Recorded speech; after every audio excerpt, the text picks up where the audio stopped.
Bom, acho que já estamos gravando.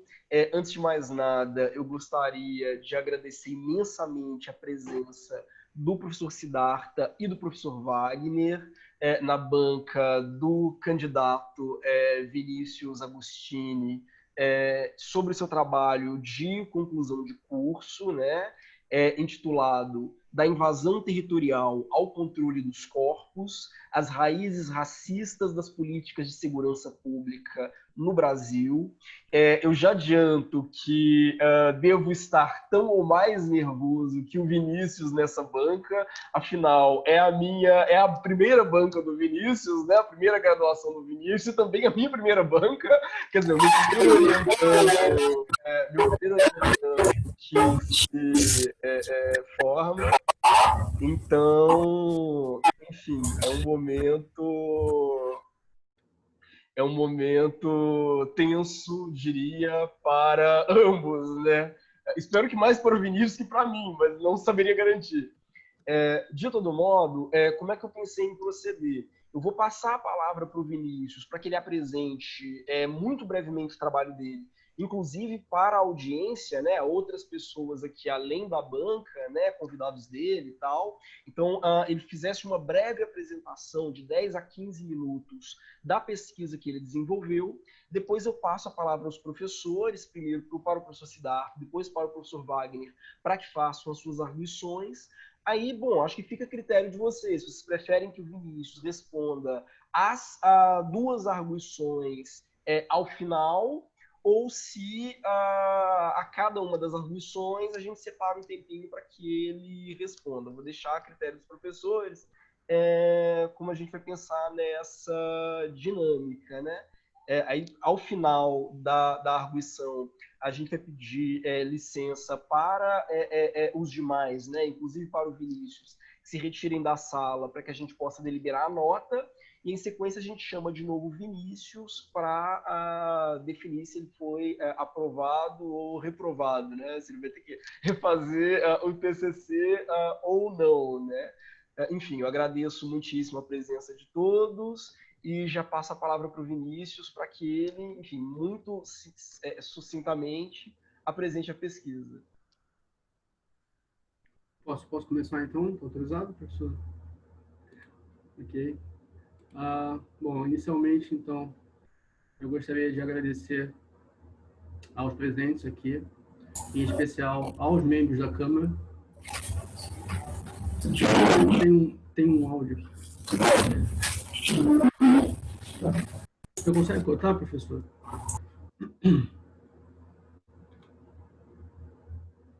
Obrigado. Bom, continuando então, agradecer principalmente aos membros da banca, né, na figura do professor Dr. Felipe, que é meu orientador aqui, e é presidente dessa banca. Também o professor Dr. Siddhartha Legali e o professor mestre Wagner Vinícius, por terem aceitado gentilmente participar dessa defesa em meio a esse momento tão incomum que a gente está vivendo, né? Em um segundo momento também, estender esses cumprimentos e agradecimentos aos presentes, tá? Famílias e amigos. Os que eventualmente não me conhecem, eu sou Vinícius Fernando Agostini, graduando em Direito na Universidade Federal do Rio de Janeiro. O título do trabalho, como o professor já mencionou, é da invasão territorial ao controle dos corpos, as raízes racistas das políticas de segurança pública no Brasil. E ele está dividido aqui em 3 capítulos, né, com indagações específicas. No primeiro capítulo, a gente vai verificar um período compreendido entre o final do século XV, início do século XVI, até o século XIX, na pós-independência e abolição da escravidão. Vamos passar aqui, então, pela invasão, pelo genocídio, pela colonização, pela independência e pela abolição. O segundo capítulo, ele é um pouco mais extenso, né, compreendido no final do século XIX, século XX, até os dias atuais. Verifiquei ali a criminalização, os momentos de ditadura, a guerra às drogas, o sistema prisional e seu encarceramento em massa, também o surgimento das organizações criminosas e alguns números que mostram essa crise no sistema de segurança pública no Brasil. E, finalmente, o terceiro capítulo vai abordar a conjuntura na América Latina, para estabelecer parâmetros para essa violência, os modelos policiais modernos e suas problemáticas, e, finalmente, a desmilitarização do conceito da concepção de segurança pública que a gente tem.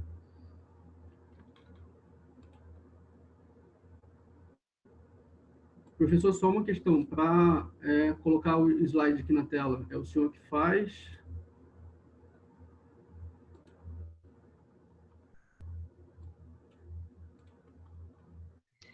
Pede autorização para compartilhar. Eu acho Compartilhar que eu a tenho que tela. autorizar. Uma Perfeito. coisa assim, deixa eu ver. Conseguiu? Então, nesse momento, deixa eu ver. Video settings, virtual background, share screen. Não está aparecendo a opção aqui para mim. O senhor sabe qual é o... Para mim aparece como um comando? botão verde. Deixa eu ver. Share screen, achei.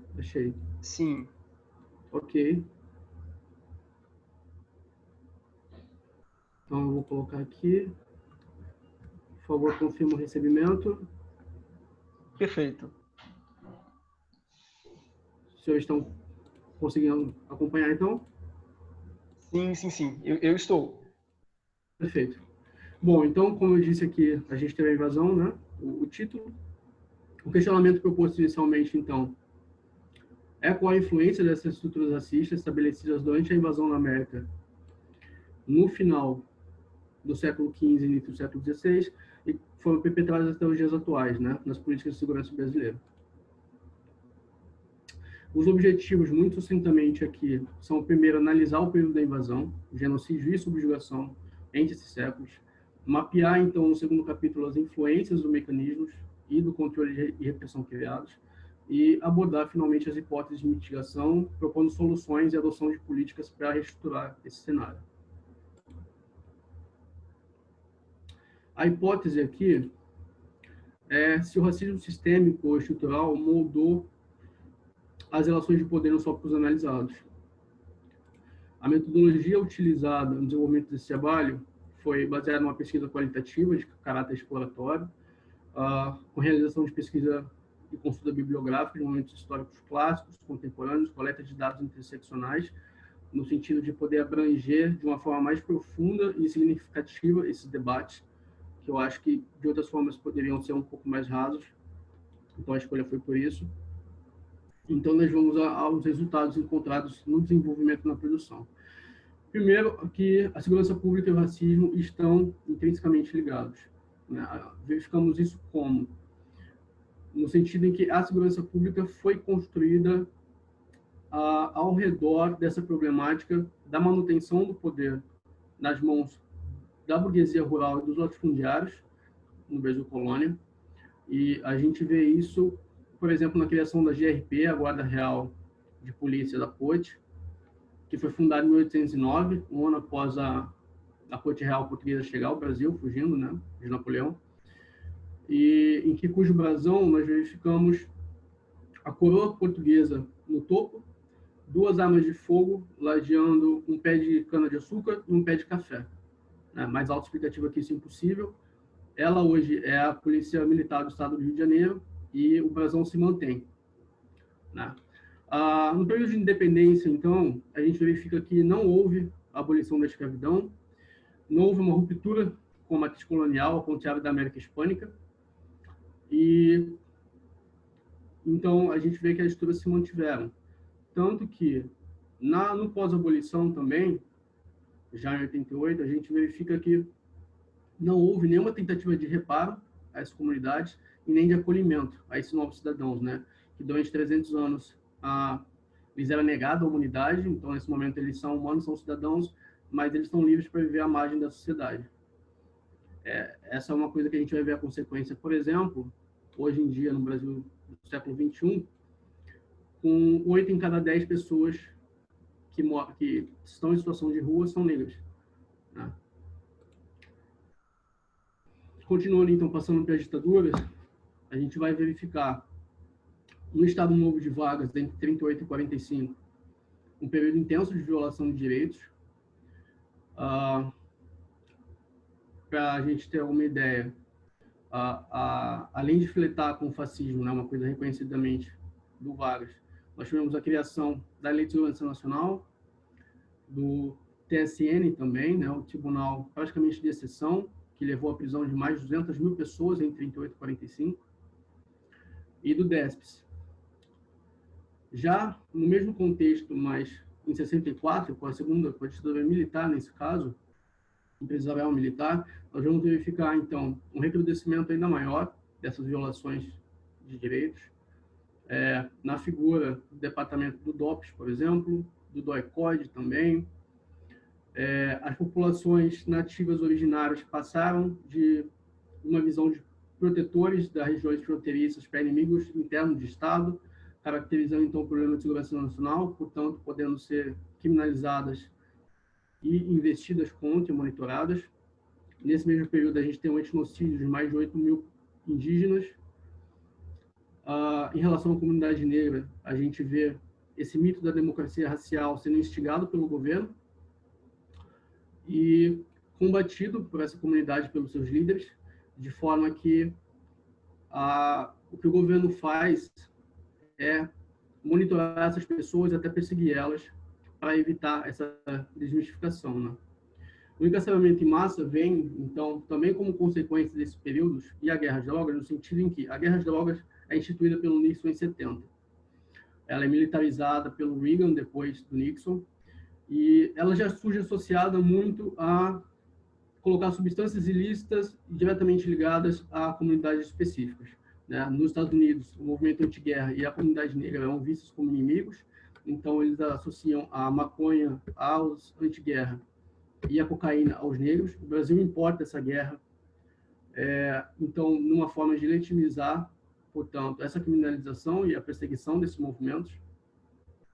E nós temos um boom, né, um crescimento extraordinário no sistema prisional, no encarceramento em massa, também em consequência dessa guerra às drogas, porque, por exemplo, entre 2006 e 2014, o crescimento da população prisional no Brasil foi de 43%. Mas o crescimento em relação ao tráfico de drogas, às pessoas presas por tráfico, foi de 132, 3 vezes maior. Nós passamos de uma população de 90 mil presos em 1990 para mais de 800 mil em 2019. Quando a gente verifica a realidade das mulheres aprisionadas, esse perfil é muito maior, no sentido em que 28% da população prisional total está presa hoje, entre 28 e 30, por tráfico de drogas, mas no caso das mulheres, esse número chega a 62%, e o perfil, obviamente, também étnico, que a maior parte da população geral é negra, presa. A maior parte da população que é abordada com substância ilícita, em geral, negros são verificados como traficantes e brancos, muitas vezes, como usuários. Também em relação a essa política de drogas que a gente tem de 2003, 2005 para cá, que não estabelece limites de pote, de quantidade. E, no caso, então, das mulheres, esse número de negros nas prisões chega também a 62%. É uma realidade gritante, né? No sentido ainda do encarceramento em massa, a gente vai ter o início o surgimento de organizações criminosas. Em 79, com o Comando Vermelho Rogério Lengruber, no Rio de Janeiro, como uma resposta ao tratamento desumano nas prisões, que vem de uma mistura de presos políticos realizados durante a ditadura e presos comuns.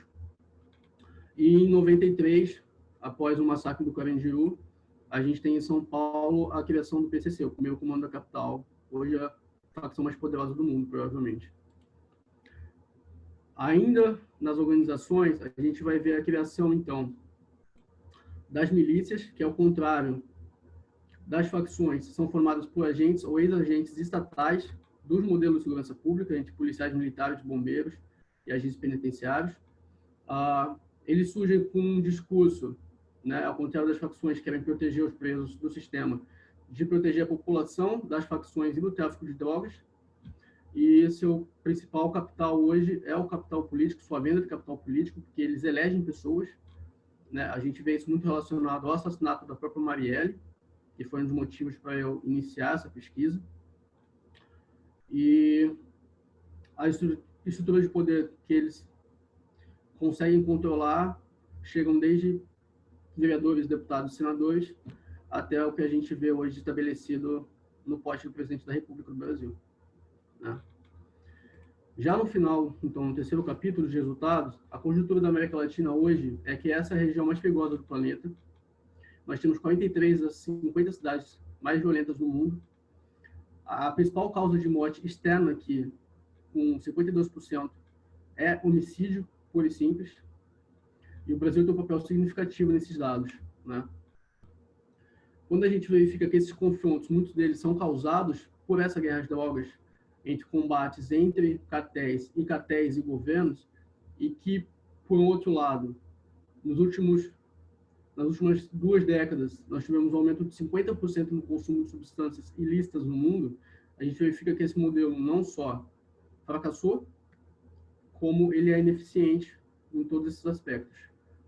Os modelos policiais no Brasil, por outro lado, têm de ser reestruturados no sentido em que a polícia militar que faz o policiamento ostensivo, e a polícia civil que faz a investigação, tem muito pouca integração entre si, e isso atrapalha na resolução dos casos.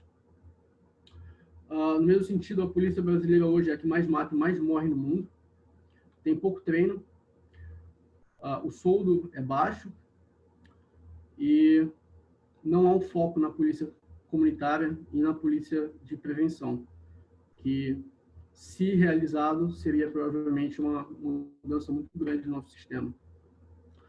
Os caminhos, então, no final, para a superação desse modelo, vão passar por um debate interseccional, né? A gente tem, por um lado, a acupuntura urbana utilizada em países que antes eram um dos mais violentos do mundo, como a Colômbia, que é um modelo de integração entre zonas periféricas e o centro da cidade, o que proporciona um acesso maior à educação, ao emprego, à segurança, à saúde e uma realização de pertencimento das pessoas. Além disso, a gente tem também, é claro, essa reestruturação do próprio sistema de policiamento, talvez passando pela desmilitarização da polícia militar, porque é uma polícia de reserva do Exército, né? Isso teve consequências muito profundas nos períodos de ditadura. Além disso, o controle bélico no país tem que ser intensificado e, obviamente, o investimento maciço em ferramentas de controle, além do bélico, mas ferramentas de combate à desigualdade social, nas figuras, principalmente, do acesso digno à saúde e à educação. Por fim, então, a conclusão que a gente chega, que eu cheguei aqui, é que essa conexão estabelecida na hipótese lá no início não só existe, como ela é muito mais profunda do que foi proposto inicialmente, né? Então, aquele questionamento se justificou aqui. O racismo estrutural, ele influencia diretamente em todos os tópicos analisados. A gente vê que os negros são presos com menores quantidades de drogas, tem 2,5 vezes mais chances de serem assassinados do que os brancos, são maioria nas prisões. Então, o caminho estabelecido seria, primeiro, reconhecer no racismo estrutural, e não é racismo estrutural sem razão, né? Ele realmente está na estrutura, é por isso que a gente chama ele assim, sistêmico, estrutural, reconhecer ele como origem e como manutenção desses cenários, dessas realidades, para então combater ele através desse debate interseccional com os tópicos que foram referenciados e os dados coletados. A princípio, então, eu acho que seria isso para começar o debate. Bom, muitíssimo obrigado, Vinícius. Eu teria considerações a fazer, mas eu as farei ao final, né? Já vou passar, sem mais delongas, a palavra ao professor Siddhartha Legale, meu colega na FND. Não tinha como não montar essa banca sem o professor Siddhartha, desde que a gente começou a conversar, né, Vinícius, sobre a construção da banca. Foi o primeiro nome que me veio à mente, não só por ser um pesquisador brilhante, admirável, um grande defensor da Latinoamérica e uma das figuras mais ativas, né, e mais produtivas da FND hoje, e não só da FND, né, um dos pensadores mais produtivos, né, do mundo jurídico hoje, mas também um grande amigo, né, enfim, eu posso dizer que desde que eu entrei na FND, o Siddhartha me recebeu de braços abertos, é um grande parceiro, a gente tem trabalhado muito em conjunto no NID, enfim, uma figura importantíssima para, enfim, para as pesquisas que a gente tem costurado. Então, acho que, enfim, não teria como não convidá-lo para um trabalho como esse. Então, já passo a palavra para o professor Siddhartha, para o tempo que ele quiser. Enfim, faça suas arguições, pode torturar o Vinícius. E é isso. Muito, muito obrigado por ter aceito o nosso convite. Eu primeiro dizer da alegria gigantesca e da honra de estar na sua primeira banca. O Felipe, que foi uma amizade à primeira vista. Eu entrei por acaso na sala, no auditório. Foi Pedro Lessa? Não, foi o Vermelhinho. Ai, meu Deus, tá me dando branco agora. O Valadão. O Valadão. E aí tava tendo aquela arguição, e aí, de repente, eu vejo, assim, contando as notas, parecia corrida de cavalinho, assim, um passando na frente do outro. Ai, meu Deus, eu preciso ver isso. E aí, de repente, o professor Felipe ganha na contagem dos títulos, e a Juju, que estava lá atrás, e o coletivo negro da faculdade pulando, aquela emoção. Então, para mim, assim, até me arrepiei quando eu vi aquilo, porque o Felipe, se não é o primeiro professor negro da nossa faculdade, tem a professora Márcia, tem o professor Nilo, Pompílio e outros, é o primeiro professor negro a ter uma pauta e uma agenda de pesquisa tão importante sobre o racismo em suas múltiplas dimensões. Então é algo, assim, para mim, ter presenciado um momento histórico da nossa instituição, que é receber o Felipe, que ele é importante, não só pela produção e tudo isso, mas também para transformar esse nosso modelo de ensino, que ainda é profundamente racista, e eu falo isso não só tipo, para causar ou acusar alguém, mas eu vejo na minha própria formação que é permeado por uma série de contradições. Então, tá aqui hoje, acho que talvez mais importante para mim, para desconstruir essas contradições da formação que eu recebi, até do que para vocês. E eu agradeço realmente o convite. Eu venho de um lugar, enfim, de ambiguidades, porque eu cresci na Bahia, no Nordeste, que é, enfim, acho que a república negra, né, do país, e que tem todo um estudo, mas eu era criança, então não tive a oportunidade de conhecer mais a fundo os pesquisadores negros e negras que saem da Bahia com tanta qualidade. E então esse contato com o Felipe tem renovado esse meu interesse de reencontrar um pouco as origens.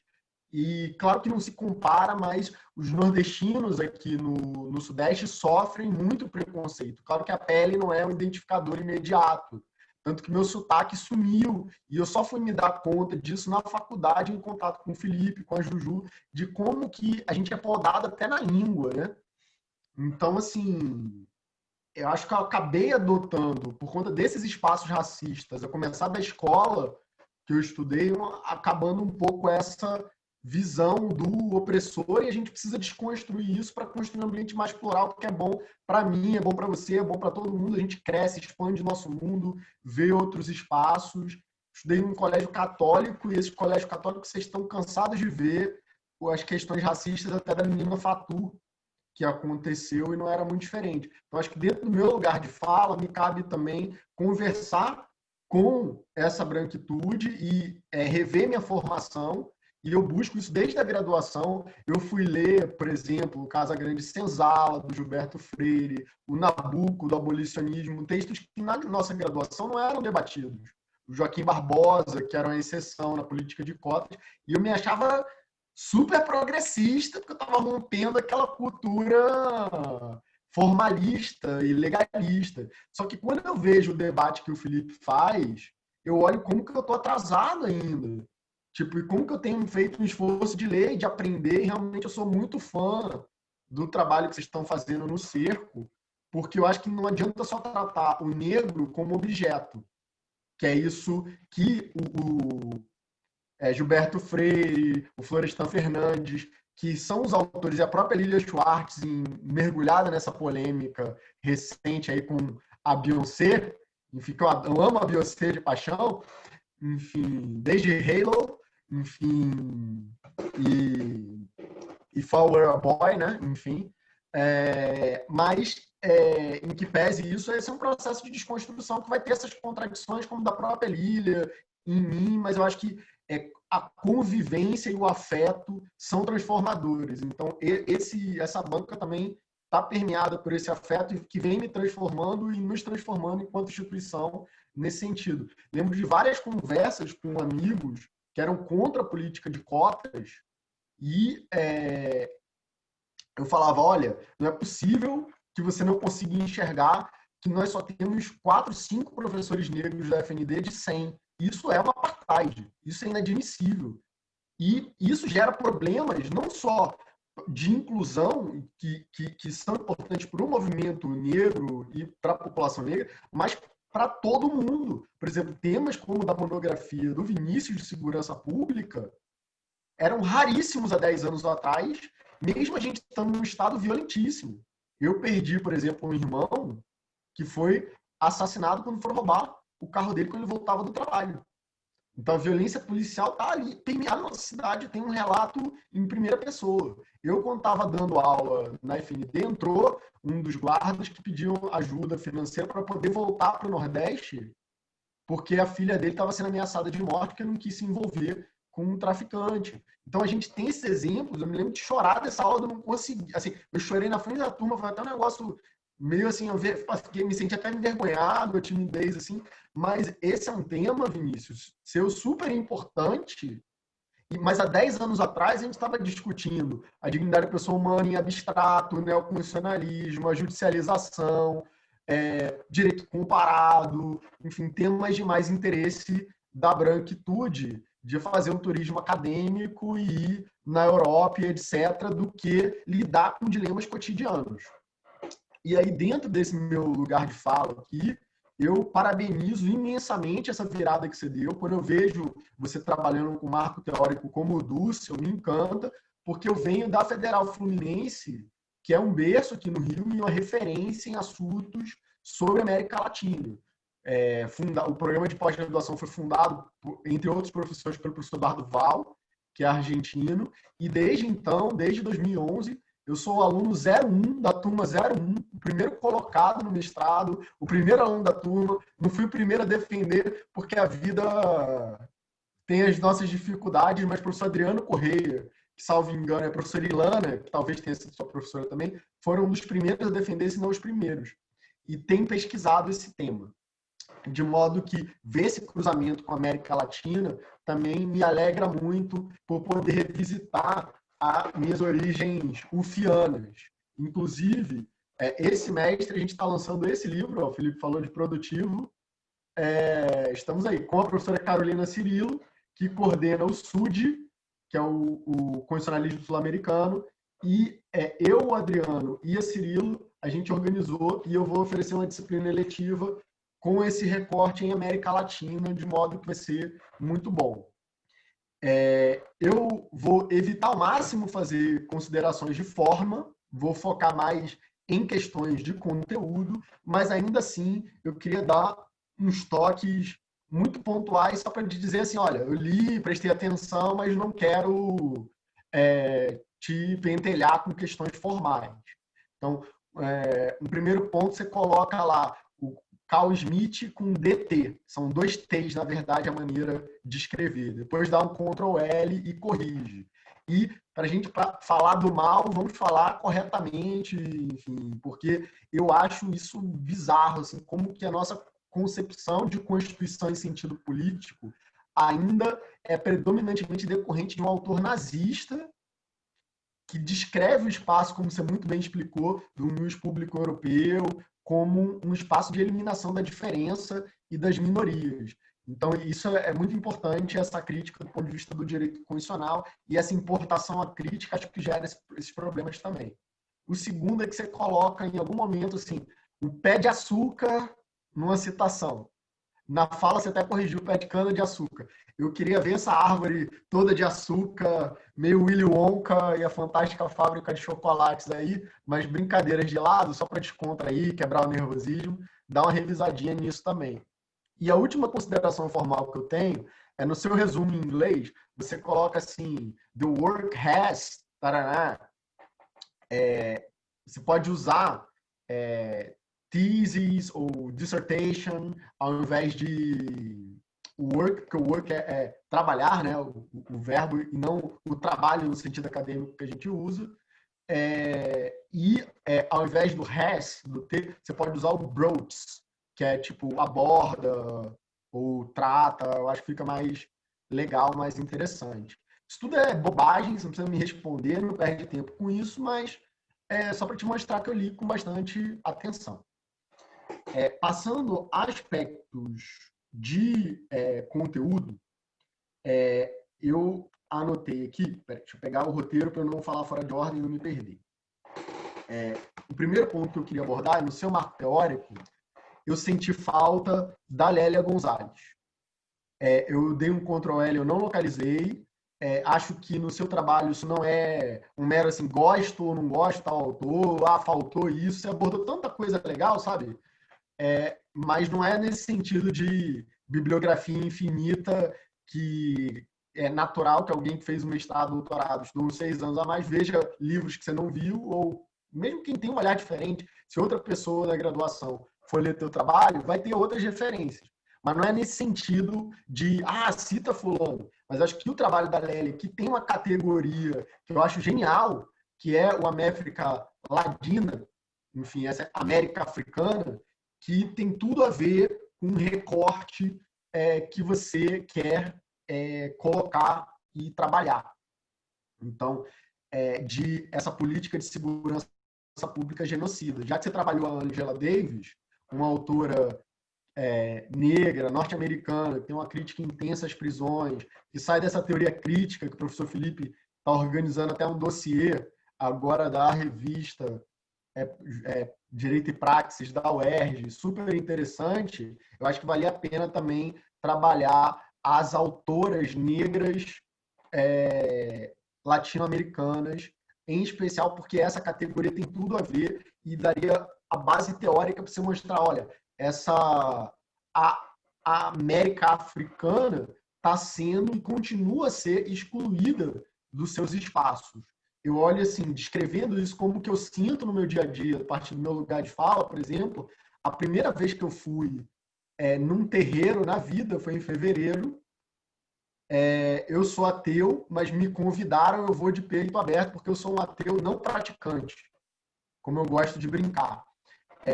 E foi uma experiência incrível, assim, que me marcou profundamente a dança, a música, as comidas, me lembrou um pouco a Bahia, foi uma alegria. E o que mais me marcou lá foi uma frase que falaram, que foi: a gente tem que sair dos lugares melhor do que a gente entrou. Que eu acho que é uma marca dos terreiros também. Então, eu acho que, além dessa experiência de conviver com branquitude e negritude com maior harmonia, eu acho que se alguém tem a experiência de ir num terreiro, é muito transformador, e isso rompe preconceitos, enfim, e eu acho que o primeiro ponto é resgatar essas categorias e conhecer um pouco mais. E um segundo ponto ainda, nesse tom dessa América Latina, que eu acho importante, é essa tua colocação dos espaços, né, de romper esses preconceitos. Você dá vários exemplos, até históricos. Aí é um gosto, se não achar pertinente, tranquilo, mas eu também fui, esse ano, antes da pandemia, no Cais do Valongo, que está sendo reformado, que foi declarado Patrimônio Histórico da Humanidade. Teve mais de 1,5 milhão de africanos escravizados no Cais do Valongo, enterrados ali.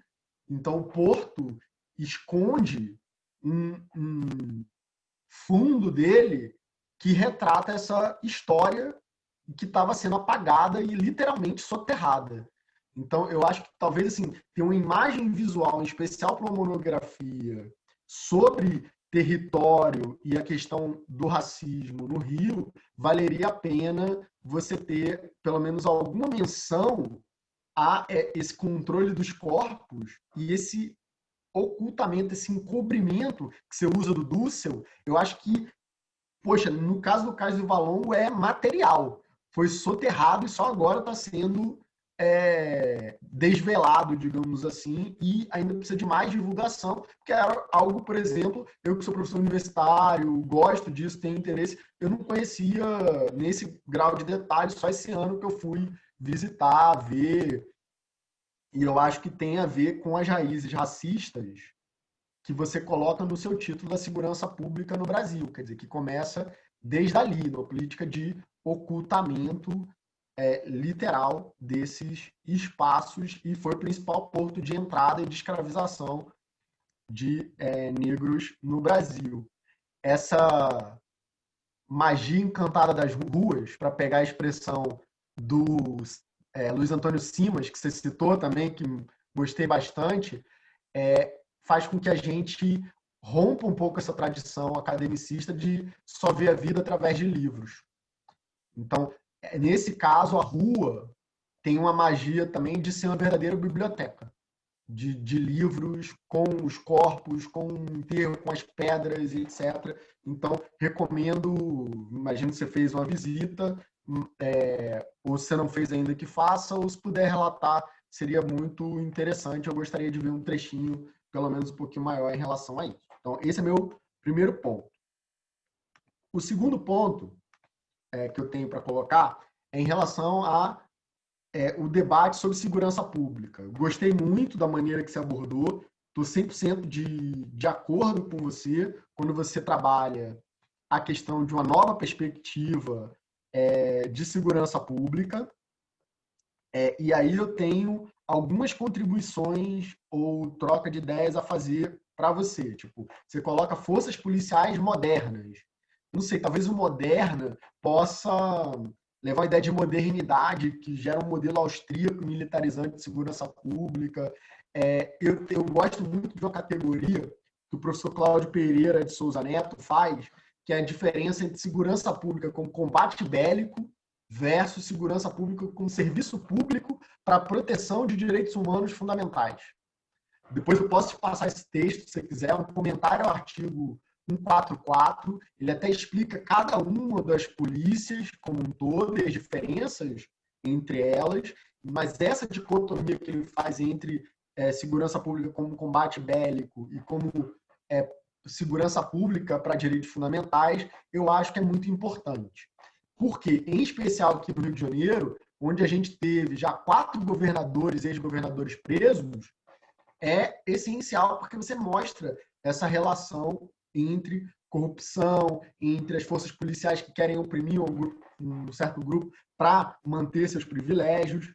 E, nesse caso específico, eu senti falta de uma contextualizada mais no Rio de Janeiro e mostrando que o Rio de Janeiro tem um problema de segurança pública que é evidente e que pode ser uma metonímia do Brasil em muitos aspectos, e pontuar como 2 governadores em especial corroboram muito essa visão antiquada do que deve ser uma polícia. O primeiro, eu acho que é o Marcelo Alencar, quando ele instituiu uma gratificação para o policial que matava mais ter aumento, foi apelidado pela mídia de gratificação faroeste. E o segundo é o próprio Witzel, naquela cena bizarra, não tem outra palavra, de comemorando a morte de uma pessoa que provavelmente devia estar fora de si, cometeu um crime no ônibus, mas nada justifica você comemorar a morte de alguém na ponte Rio-Niterói ele pulando. Aquilo, sim, para mim, a metonímia dessa visão anacrônica, absurda, inconstitucional, inconvencional do que a segurança pública deve ser. Então, assim, eu senti falta um pouco dessa abordagem mais contextualizada, e o texto do Cláudio, embora já seja um pouco antigo, vale a pena.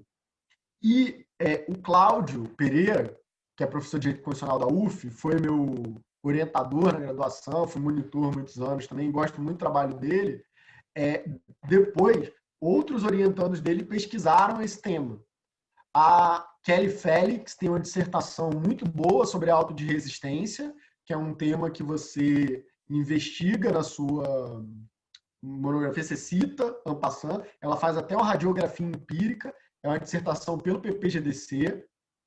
O Eduardo Lipos fala também da condenação do Brasil na Corte Interamericana e fala um pouco disso.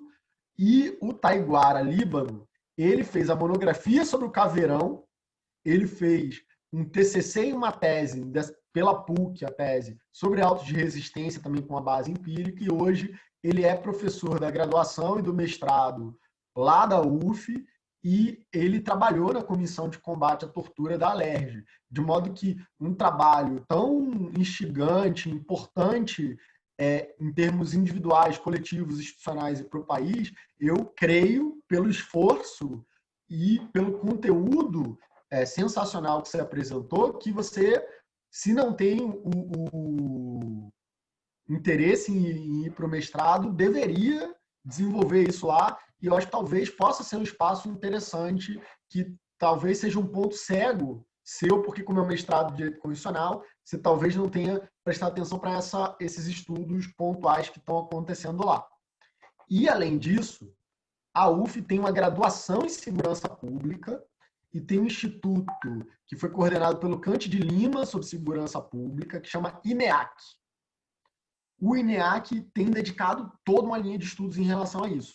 Aí eu confesso que, embora eu tenha feito matérias até de antropologia com Kant, que é um dos fundadores da antropologia do direito no Brasil, junto com o da Mata, eu não conheço tanto. Eu tenho uma noção já antiga de quando eu fiz essa matéria no mestrado, e eu sei que a coisa avançou muito nos últimos 9 anos. Então, vale a pena você dar uma investigada, porque além do Kant, tem o Lenin, tem o Ronaldo Lobão, tem outros professores que estão investigando essa questão da segurança pública e no INEAC, que é um instituto para a solução de conflitos. Por fim, eu queria, para não dizer que eu não falei do sistema interamericano, que é a minha obsessão, dizer o seguinte: eu estou fechando um livro que vai sair com a Flávia Pelvezan sobre todos os casos da Comissão Interamericana de Direitos Humanos. A gente vai organizar junto. E é um trabalho do meu pós-doutorado lá na UERJ, sob a orientação do professor Rafael Vasconcelos. E, além da questão prisional, que corrobora a sua tese do genocídio do povo negro, e eu acho que você poderia sair um pouco das estatísticas quando você trabalha esses casos e trabalhar exemplos reais, que tem tanto em casos da comissão, e tem até filme, tem livro do Drauzio Varela também, está até por aqui, Estação Carandiru. Vale a pena você pegar os casos e ilustrar, porque cada caso relata morte de uma pessoa. Então, para a gente não transformar em estatística só e humanizar em cada rosto, cada pessoa. Claro que não dá para fazer isso numa extensão, numa monografia ou numa dissertação, como num livro de estudo de caso, como esse que a gente está fazendo, mas eu acho que as referências, os nomes, os acontecimentos, os locais em que isso aconteceu, dariam uma humanizada. E eu sou um obcecado por estudo de caso, meu grupo de pesquisa se chama Casoteca, você sabe disso. Então, assim, isso é importante. Eu estou te dando o exemplo do Carandiru, mas o Brasil foi condenado na Corte Interamericana em 7 outros casos de violência em presídios. Urso Branco é o primeiro caso brasileiro, mas Pedrinhas, Curado, Araraquara, Unis, a FEBEM e Unis, que não deixam de ser unidades de internação de menor, mas está nesse escopo também.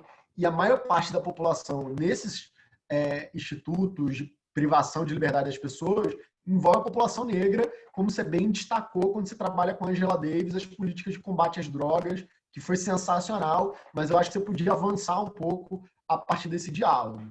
E o segundo ponto, que aí é algo que eu estou desenvolvendo, até orientando o trabalho da Marina Campeã, sobre a questão do racismo no sistema interamericano. E por meio do diálogo com o Felipe, a gente está até pensando em uma categoria em conjunto, que é a justiça racial interamericana. E o que a gente tem notado? Que mesmo casos que poderiam ser problematizados como racismo no sistema interamericano, na comissão e na corte, não são de forma suficiente. Então, você incluir isso na sua agenda é importante para que alguém que tem lugar de fala, tanto de experiência de vida quanto como pesquisador, aponte essas falhas do sistema para que ele possa avançar. Não no sentido de desmerecê-lo ou de diminuir num contexto super turbulento politicamente que a gente está vivendo, para dizer o mínimo, mas para que ele dê atenção a isso, porque a Convenção de Combate ao Racismo só teve 3 ratificações e esses casos não são problematizados a partir desse olhar. Tem pouquíssimos negros que foram magistrados da corte ou comissionados, mulheres pouquíssimas na história da corte, só 4 mulheres. Então, esse olhar interseccional que você falou, é importante que a gente brigue a partir de uma teoria crítica dos direitos humanos para que ele seja também potencializado pela Comissão e pela Corte Interamericana. E aí, nesse sentido, eu te dou mais um dado aqui. A gente tem quase 40 casos da comissão que são pessoas privadas de liberdade ou violência policial, que afetam enormemente a população negra. Para pegar a expressão do Abadias, que eu fui ler depois de conhecer o Felipe, a Juju e os coletivos negros da FND. A FND tem me transformado profundamente, ampliado meu olhar, ao que eu sou grato. Esses genocídios você consegue demonstrar por dados de uma comissão que eu levantei todos os casos que estão no site. Claro que tem mais casos, porque o primeiro relatório é sigiloso. Mas dos 91 que a gente consegue ter acesso, quase 40 é de pessoa privada de liberdade ou violência policial, que geralmente afeta populações negras ou populações de favela, que também são populações negras. Isso é um genocídio, você consegue demonstrar estatisticamente, mas também com rostos e humanizando essa violência. Como, por exemplo, no ano passado, quando eu fui dar uma palestra na Cândido Mendes, com as mães de Manguinhos, elas contando os relatos dos filhos dela que foram assassinados por essa polícia extremamente truculenta. Então, não é um caso só do Complexo do Alemão, como o caso da favela Nova Brasília, em que o Brasil foi condenado, que a polícia subiu nessas operações policiais em 94, assassinou e estuprou uma série de jovens. É também uma questão envolvendo algo atual. As mães de Manguinhos estão aí para comprovar um pouco isso.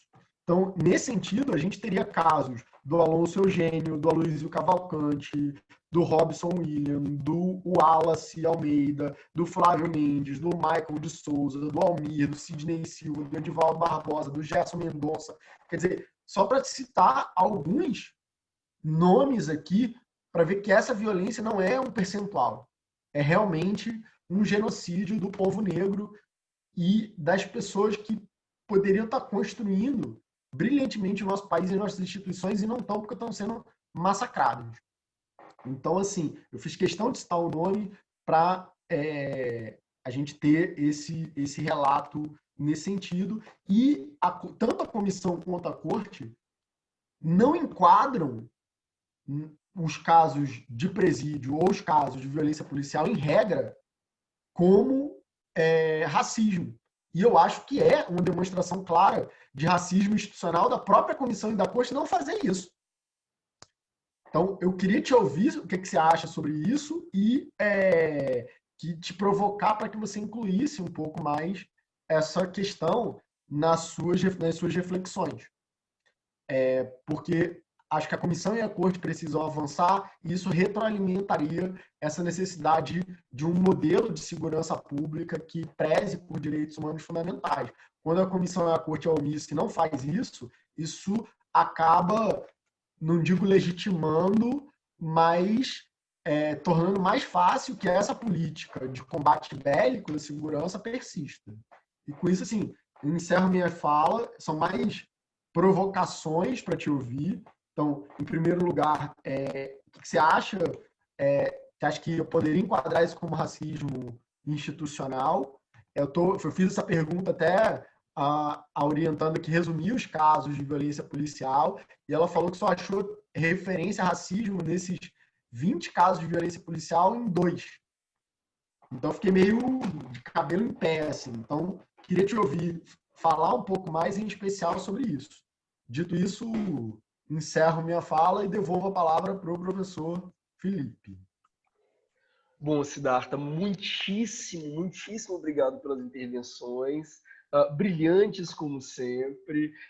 Na verdade, eu mesmo tomei nota de várias das ideias que você deu, não só porque eu acho que podem ser muito importantes para o Vinícius em pesquisas futuras, quanto para mim também, para outros dos meus orientandos. A Roberta, que está nos assistindo, eu já encaminhei para ela. Roberta, anota as referências do Siddhartha para usar na sua respectiva monografia.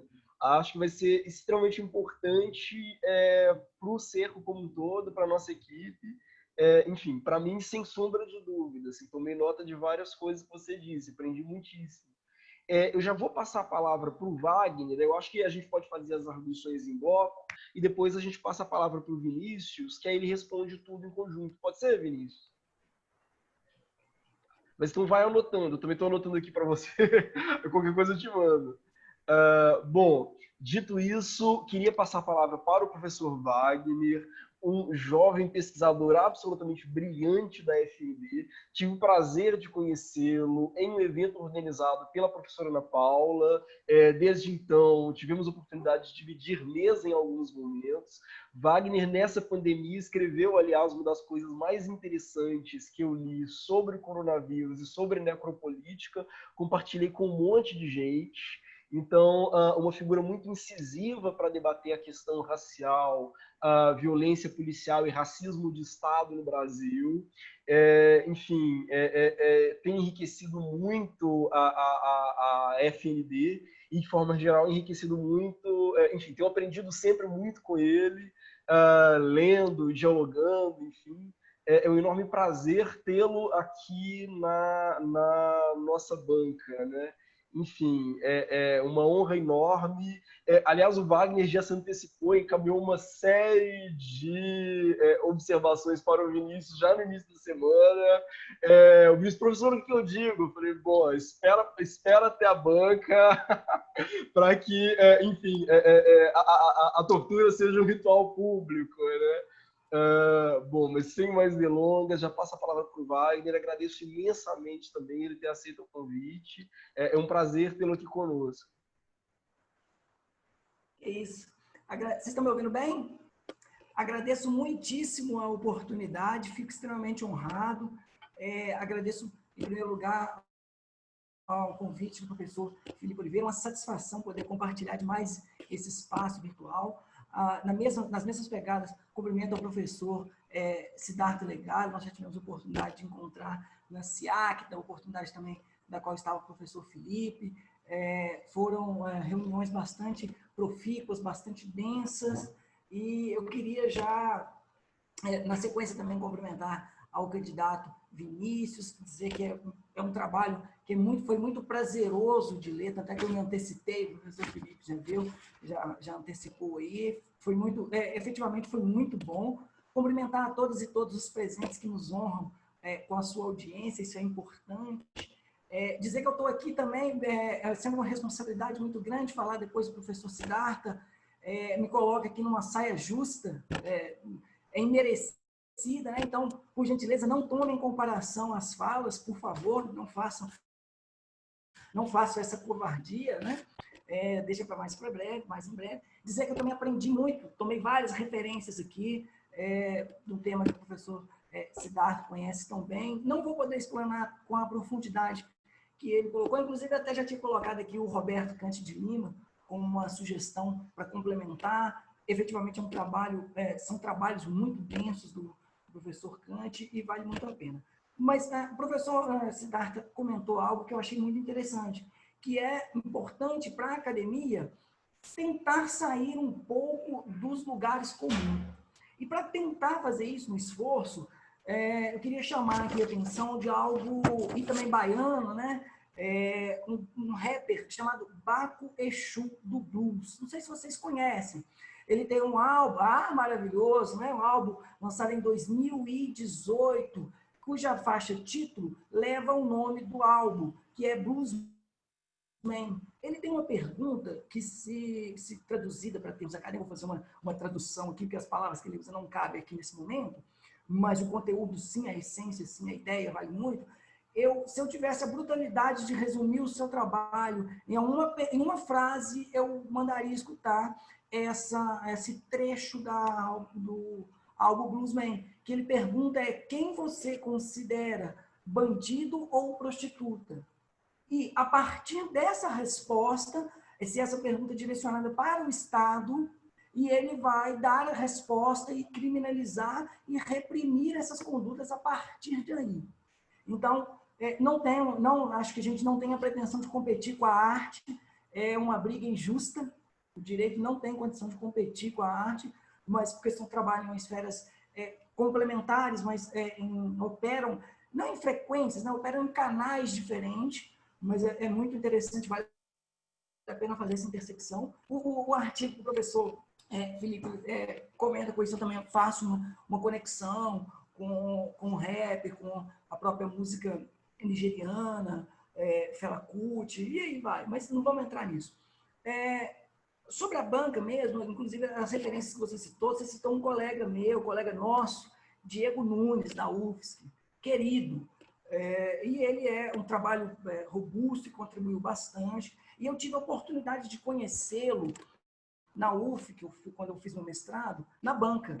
E foi uma sensação muito boa, porque ele bastante rígido, como ele é, bastante severo, mas foi muito afável, sabe? E eu acho que esse momento a gente não deve perder essa delicadeza, essa sutileza. E tentando aprender um pouco com ele, vou tentar fazer isso de uma maneira incisiva, mas sem perder a doçura.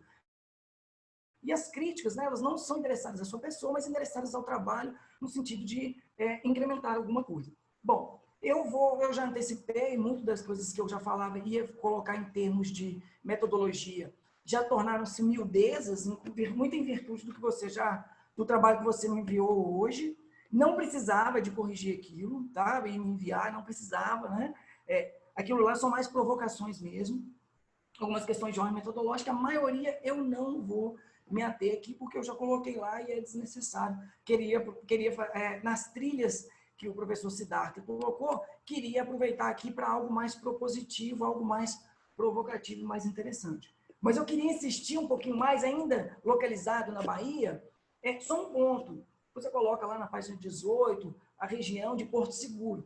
Localizado especificamente é um município chamado de Cabralha, que é onde começou a invasão. Não é Porto Seguro, é um pouquinho depois, um pouquinho perto de Coroa Vermelha, um lugar lindíssimo, diga-se de passagem,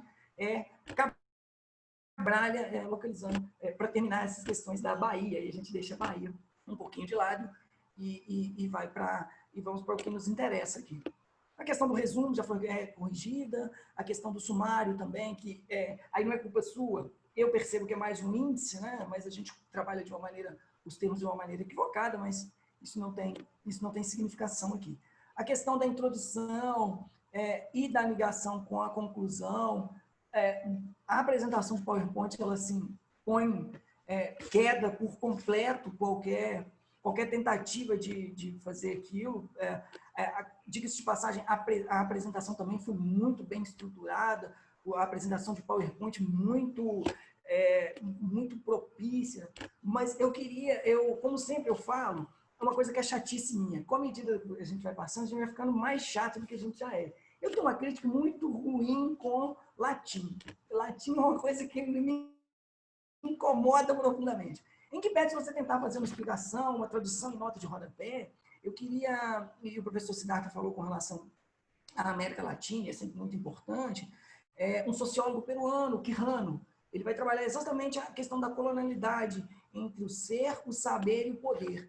Então, o latim, eu acho que num trabalho que se propõe a discutir colonialidade, deve-se levar em consideração qual é a função dessa língua morta nesse tipo de colocação. Mas aí vale muito mais a provocação do que a crítica propriamente dita. Se no final você entender que vale a pena para desconstruir, fica a seu critério. Mas isso é uma questão de, como eu disse, chatice minha. Bom, a questão de indicação bibliográfica, o próprio Kant de Lima, não é isso? Eu senti um pouco de falta, mas não é que, como o professor disse, não é de preciosismo, de tem que citar fulano, tem que citar. Pelas discussões que você se propõe a fazer, reclamam. Por exemplo, Silvio de Almeida, que tem um trabalho sobre racismo estrutural. Então, com o passar do tempo, eu senti,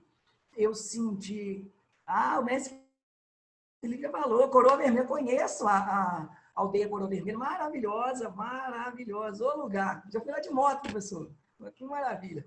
Mas voltando, Silvio de Almeida, ele tem uma contribuição significativa, interessante, é estruturante para o seu trabalho uma discussão, levar em consideração o que o professor Silvio de Almeida coloca, né? E talvez para contrapor uma visão, por exemplo, do Gunther Jacobs, que ele vem trabalhar essa ideia do direito penal do inimigo, quanto que isso pode ser utilizado como uma ferramenta opressora, e para a gente trabalhar mais, para a gente voltar mais para o que a gente está, para a nossa América Latina, para o nosso Brasil em específico, tem um livro, Direito Penal a Marteladas,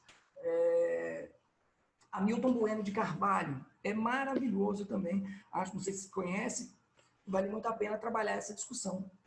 Enquanto pai do Saulo de Carvalho.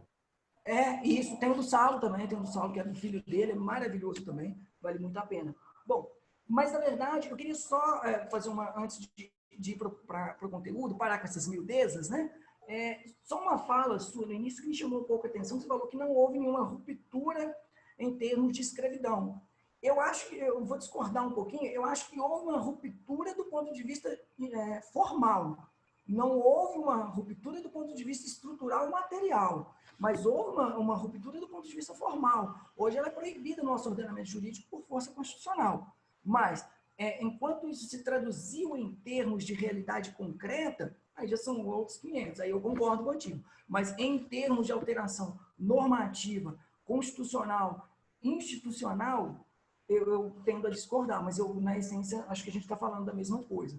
Não sei se valeria. Bom, mas parece-me que a ideia central do trabalho é tentar articular as três variáveis, né? Colonialismo, que você demonstra no trabalho com bastante desenvoltura e robustez, de racismo e de uma ideia de violência pública, tanto no sentido de orquestração para uma suposta repressão, quanto no sentido de um estímulo do ponto de vista do Estado estrutural, para tentar responder aquela pergunta que o Baco faz na música dele.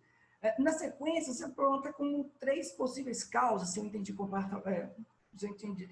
adequadamente o trabalho, que é uma ideia de necropolítica, somada com uma política de guerra às drogas, que, por sua vez, desemboca num encadeamento em massa, num encarceramento em massa.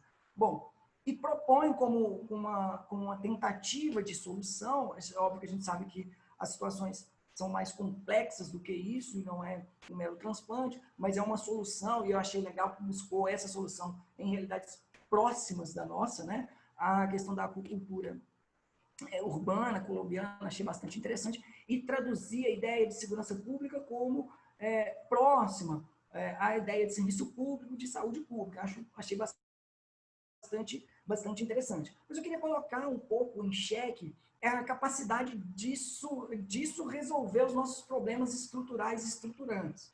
Apesar de concordar, eu queria colocar em xeque e tentando dialogar um pouco com as bases da necropolítica, eu queria tentar fazer uma provocação para ver qual que é a sua resposta, como você responderia isso. Bom, a gente sabe que são vários os mecanismos de necropolíticas, são vários, não é isso? Desde um policial militar armado, invadindo o barracão sem mandato e com as coisas que a gente já conhece, de praxe, tanto nas Minas Gerais, quanto na Bahia, quanto no Rio de Janeiro, essas coisas que nós conhecemos. Esses mecanismos, atualmente, eles são mais sofisticados. Perpassam pela ideia do encarceramento e perpassam pela ideia de exterminar corpos negros, corpos pobres, mas determinados corpos específicos, não é isso? Tem endereço certo, tem CEP localizado. Mas eu, particularmente, hoje percebo que há uma ideia metamorfose nesses instrumentos, em que pese eles serem utilizados à exaustão, há uma metamorfose no sentido de que a gente vai passar de uma categoria Foucaultiana, que seria os buracos de toupeira, que é a ideia, aqueles espaços de confinamento, segregar o corpo, a prisão, a fábrica, a escola vai cumprir esse papel, você está confinado, os corpos eles vão estar naqueles buracos de toupeira, e a gente vai passar, como tento demonstrar Deleuze e Guattari, para a ideia dos anéis de serpente. O que é isso? Estaria imerso num emaranhado, num espiral de necropolítica, que não mais, que se apoiam, né, continua evidente, mas eles não mais estão centrados nisso. Existem outras formas. Por exemplo, decidir quem estuda ou não, decidir quem vai receber ou não uma suposta vacina da Covid-19. Isso tudo são questões, ou decidir quem recebe, quem vai ficar em isolamento ou não. Como uma pessoa encarcerada vai ficar em isolamento social. Então, isso tudo são questões que o seu trabalho dão margem para responder. Eu queria lhe ouvir especificamente sobre isso.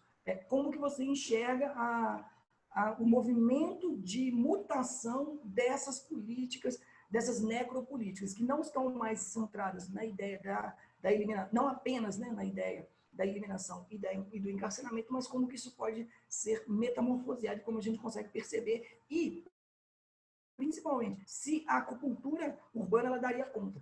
Só para finalizar aqui, 13 minutos, vou te dar um exemplo. Eu, assim como o Felipe, sou morador das Minas Gerais, mas eu moro aqui na Vila Ideal. A Vila Ideal, ela tem, a gente tem um índice de desenvolvimento humano bem precário, e na escola estadual onde eu estudei, tem uma boca de fumo, como tem em vários outros lugares, e toda semana é preso determinadas pessoas lá, que você sabe bem do que a gente está falando. Eu fico me perguntando em que medida o equipamento de espaço público seria eficiente ao ponto de uma acupuntura localizada, para dar conta de um problema dessa magnitude. Não é que ele é ineficiente, mas é como que vai dar conta de uma acupuntura, sabe? A gente é isso. Seria um equipamento público, seria um buraco de toupeira e algo mais conjuntural, algo mais sistêmico, tal qual é. O racismo seria mais para passar por essa ideia de um anel de serpente. Mas no mais era isso. Queria pedir desculpa porque excedi aqui um pouquinho o tempo, estava planejado para falar 10 minutos. Pedir desculpa por não corresponder, não tentar equiparar as falas que me antecederam, é isso. Parabenizar o trabalho, excelente trabalho, inclusive, queria mencionar aqui, quando enviei as minhas observações, minhas pequenas observações, enviei também um edital de convite da Universidade Federal de Viçosa, das Minas Gerais, que tem um tema, que está com um edital de chamada, que pode ser uma possível contribuição que você possa oferecer também. Mas, no mais, era isso, dizer que eu estou muitíssimo satisfeito, como sempre, de estar na companhia de tão nobres colegas, não é isso? E agradecer uma vez mais e parabenizar ao candidato Vinícius e devolver a palavra para o nosso grandioso mestre Felipe. Muito obrigado. Posso só fazer um breve comentário antes, Felipe? Quero dizer que assim, eu adorei o comentário do Baco do Blues, porque ele sai da Bahia e vai para trabalhar em São Paulo. O Vinícius tem uma frase deliciosa na abertura dele do Brecht, né? De que não é uma questão só da violência dos rios, mas da margem. Não vou dizer que como o Wagner, que você precisaria botar uma frase do Baco ali, tipo, me perdoa Jay-Z pelos sonhos eróticos com a Beyoncé, mas eu acho que seria legal ver um rap, uma fala de um movimento negro. Adorei essa sugestão do Wagner, de repente até, quem sabe, enfim, o Diário do Detento, dos Racionais MC, enfim, que são precursores também nesse sentido. Achei bem legal, né? De por que a escolha do Brecht, né? Enfim, isso faz a gente pensar também, né? Embora a frase seja deliciosa, enfim. Bom, é fantástico. Aliás, em relação ao Bakushu Blues, na graduação eu ia dar uma disciplina antes da pandemia de Direito e Literatura na graduação, e que seria Direito e Literatura, escrevivências jurídicas, que começaria com a Conceição Evaristo e terminaria com os Racionais.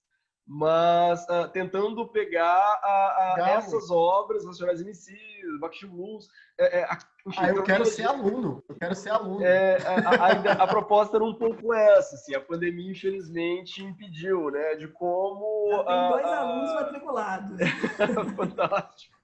Pô, Wagner, eu queria agradecer imensamente as contribuições também, assim como, né, em relação às contribuições do Siddhartha, tomei várias anotações, que eu acho que vão ser muito importantes para o Cerco como um todo, não só para o Vinícius. Aliás, as suas considerações materiais, eu já tinha dito a ele, incorpora, as suas considerações formais também, né?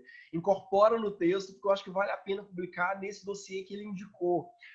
Enfim, muitíssimo obrigado. Aliás, as suas ponderações sobre necropolítica me fazem pensar numa coisa, né? A gente tem debatido muito necropolítica no Brasil, mas a gente não debate necropolíticas, né? No plural, né? A gente não debate como a necropolítica ela se especifica, né? A gente pensa na necropolítica como um bloco, mas sem entender que ela passa por metamorfose, né? Ela se adapta a diferentes contextos de opressão, né? Eu acho que o seu questionamento ele na verdade, um desafio, inclusive para todos nós que estamos pesquisando necropolítica, sobre a necessidade de categorizar um pouco melhor isso e pensar exatamente como essas estruturas, elas, no caso concreto, no cotidiano de cada comunidade, de cada bairro, ela se adequa, né, vamos dizer assim, ao público-alvo que ela pretende atingir, né, aos grupos que ela pretende vulnerabilizar, né. Como eu gosto de dizer em sala de aula, não existe racismo, existem racismos, né. O racismo ele se estrutura de formas, ele é sentido de formas muito específicas em grupos específicos, né? A política, quer dizer, essas estratégias elas vão se construindo de maneiras bastante localizadas, né? Sobre os corpos de populações diversas, né? Acho que é uma proposta brilhante para a gente começar a pensar nisso, né? Em tempos de pandemia, por isso, assim, o seu artigo é muito interessante nesse sentido, né? Então, pensar como a necropolítica ela se aperfeiçoa durante a quarentena, né? Eu mandei para o Vinícius, assim que saiu, na verdade, para o Vinícius dar uma olhada. Ele estava na sua banca. Então, enfim, achei uma intervenção muito interessante para o Cerco, né? Não só para a banca do Vinícius, e acho que essas questões elas vão ser incorporadas no trabalho, espero, né? Para uma publicação futura, mas, enfim, para os meus outros orientandos que te ouvem aqui, acho que pode ser uma questão bem interessante também. Bom, eu já vou passar o Vinícius para ele responder aos questionamentos, se puder responder aos questionamentos, assim, na medida das nossas possibilidades agora, né? E ao fim da fala dele, faço umas considerações finais antes de passar para a deliberação da banca. Então, Vinícius, é contigo. Só uma dúvida, professor, quanto tempo para as respostas? Bom, você acha que em 15 minutos você consegue fechar? Vou tentar Ou 15 minutos, ou o tempo que os professores se considerarem quanto você quiser, eu estou aqui à disposição. A palavra continua aberta para eles também, então caso o Wagner ou o Siddhartha tenham intervenções a fazer durante a sua explanação, sintam-se à vontade, enfim, mas acho que o tempo que você toma é necessário, mas tenta não passar muito de 15 minutos, ficar nessa faixa, até para a gente conseguir fechar um tempo bom. Ok. Bom, primeiro, então, agradecer as colocações, ponderamentos, muito propícios, tanto do professor Siddhartha quanto do professor Wagner, que me mostraram, né, pontos de vista que eu não tinha verificado ainda, que imagino que também o professor Felipe talvez não tenha se atentado nas nossas discussões, e eu acho que essa troca de informações é sempre muito importante para isso. Começando pela fala, então, do professor Siddhartha, vou responder rapidamente aqui só as questões formais, no sentido em que, quando eu falei em Pé de Açúcar lá, é uma citação direta, então eu achei melhor não mudar. O resumo também foi reescrito, né, como o professor Wagner já ponderou no texto que eu enviei novamente. Algumas coisas foram alteradas, mas nada tão substancial. Quanto já ao texto, Eu confesso que eu não conhecia até esse momento a professora Lélia Gonzalez e esse conceito de América Latina. Achei incrível. Estou muito curioso, muito interessado, até porque a minha formação acadêmica começou na UNILA, né, a Universidade Federal para a Integração Latino-Americana, na primeira turma do curso de História e Direitos Humanos da América Latina, como era então chamado na época. Tem até uma companheira de UNILA aqui, presente na... Gisele, né? A Titi, Cíntia Luna Montalbetti, tá Porque a presente gente aqui teve uma acompanhando. professora de lá, que é a Gisele Ricobon. Ricobon. Ela deu aula lá e está na cedida para a UFRJ. É verdade. Eu nunca cheguei a ter aula com ela lá, nem na UNILA, no caso, mas é verdade. Bem lembrado, professor. Dizer que concordo, acho muito importante ter essa visão latino-americana, essa visão da comunidade negra no texto sobre violência, né, e racismo estrutural. Nesse sentido, não só a Angela Davis, né, uma estadunidense, é utilizada, mas lembrar que eu faço muito uso das palavras da Ferrugem, aqui, da Daniela Ferrugem, que eu acho que é uma pesquisadora incrível nessa área. Sobre a menção ao controle dos potes e o caso do Valongo, né, eu achei muito interessante porque realmente eu não cheguei a dar nomes, né, aos lugares, foi mais uma pesquisa, uma produção teórica, mas tanto nesse caso quanto no caso das vítimas não serem só dados, com certeza é uma discussão extremamente relevante, inclusive o professor, no convite para a apresentação no projeto de pesquisa dele no Cine Seco, eu tive a oportunidade de discutir isso com casos mais específicos, retratando o contexto da 13ª emenda do documentário e dos nomes das vítimas, né, do sistema prisional nos Estados Unidos em relação ao Brasil. Então, eu acho muito interessante mesmo. O professor Alencastro, inclusive, cita, né, que em cada 100 pessoas entradas no Brasil, naquela época, 86 eram negras, e era exatamente através, principalmente, do Porto do Cais, né, do Valongo. Concordo com o senhor também em relação às forças policiais modernas partirem de uma ideia de realmente modernização, uma coisa eficiente, e, de repente, trocar esse título para o Serviço Público de Direitos Fundamentais faz mais sentido até pela própria estrutura do trabalho, porque no tópico final do 3º capítulo eu falo dessa digitalização da concepção de segurança pública, então eu acho que o caminho é exatamente esse. E que a ideia dessa militarização que é realizada, tal como na política de drogas, então, tem que ser vista como uma questão de saúde pública, até porque os números são de uma epidemia, de uma pandemia de assassinatos, né? No Brasil tem mais de 60 mil pessoas assassinadas por ano.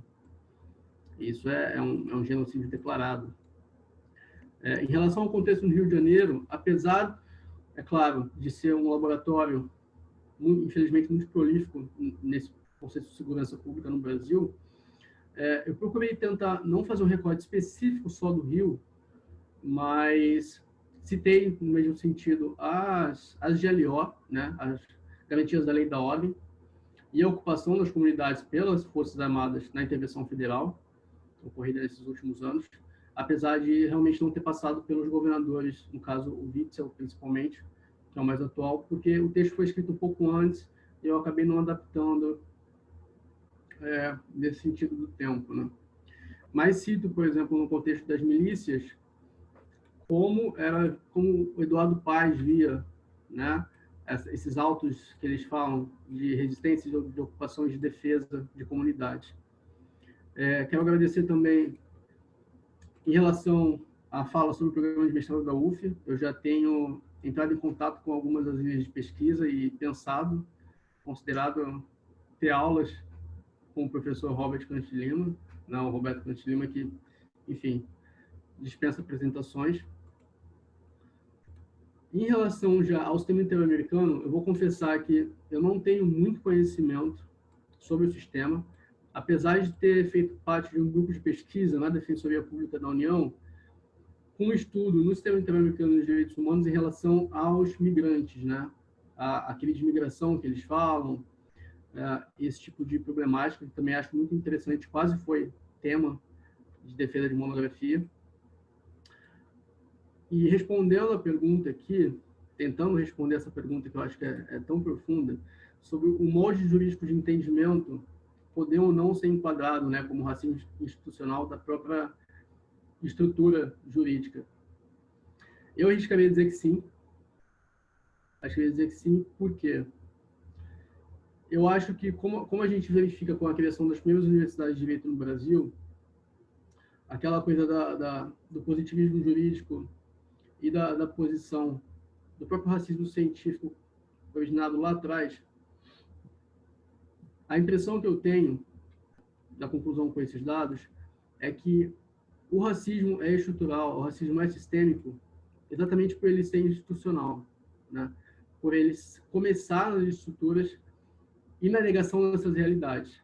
A gente vê a construção desse mito da democracia racial, por exemplo, muito instigado no governo militar, na ditadura militar de 64, como uma forma de negar, né, e não combater, não reconhecer essa realidade.